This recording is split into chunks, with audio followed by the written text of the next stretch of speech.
আল্লাহ রাব্বুল আলামিনের দরবারে লাখো কোটি শুকরিয়া আছে মহান মালিক, যে মহান মালিক অত্যন্ত দয়া করে, করুণা করে, ভালোবেসে আমাদেরকে একত্রিত হওয়ার তৌফিক এনায়েত করেছেন। সেই রব্বুল কারীমের দরবারে আপনার হৃদয় উজাড় করে কালিমাত শুকর আদায় করে সকলে পড়ে আলহামদুলিল্লাহ।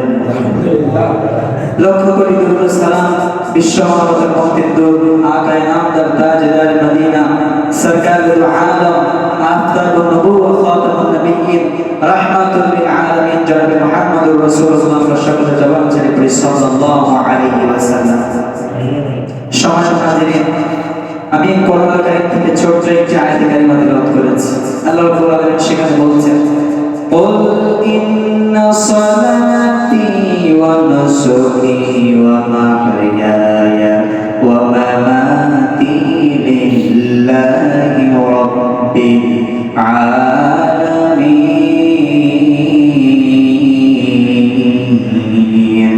আল্লাহ বলেন, কুল হে নবী আপনি বলুন, ইন্না সালাতি ওয়া নুসুকি ওয়া মাহইয়ায়া ওয়া মামাতি লিল্লাহি রাব্বিল আলামিন।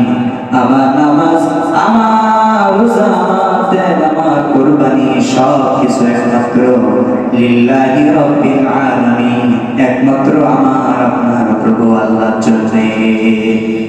আমাদের নামাজ মানুষ দেখানোর জন্য হয়, মানুষ দেখানো নামাজ যদি হয়, আমরা যদি রিয়া করি তাহলে আমাদের নামাজের ভিতরে শিরক হয়ে যাবে। রিয়া যদি আমরা করি মানুষ দেখানোর জন্য, আমরা নামাজ পড়ি যদি মনে মনে নিয়ত করি আমার নামাজ পড়লে এলাকায় লোকজন বলবে যে অমুকের ছেলেটা নামাজি হয়েছে, অমুক ভাই নামাজি হয়েছে, নামাজ পড়ে ভালো, আমার মনে মনে নিয়ত যদি থাকে অমুক আমার নামাজি বলবে, আমাদের অমুক চায়ের দোকানে গল্প হবে ভাইটা নামাজ পড়ে খুব ভালো, মনে যদি নিয়ত থাকে তাহলে আল্লাহ রাব্বুল আলামিন আমাদের ওই নামাজকে কখনো কবুল করবেন না।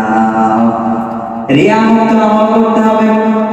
রিয়া মানে মানুষ দেখানো, কাউকে দেখানোর জন্য আল্লাহ ছাড়া, আল্লাহ ব্যতীত কাউকে দেখানোর জন্য যে সমস্ত ইবাদতগুলো করা হয় সেই সমস্ত ইবাদতগুলো আমার আল্লাহ রাব্বুল আলামিন গ্রহণ করেন না। আল্লাহ রাব্বুল আলামিন ওই সমস্ত আমলগুলো গ্রহণ করেন না যেগুলো মানুষ দেখানোর জন্য হয়।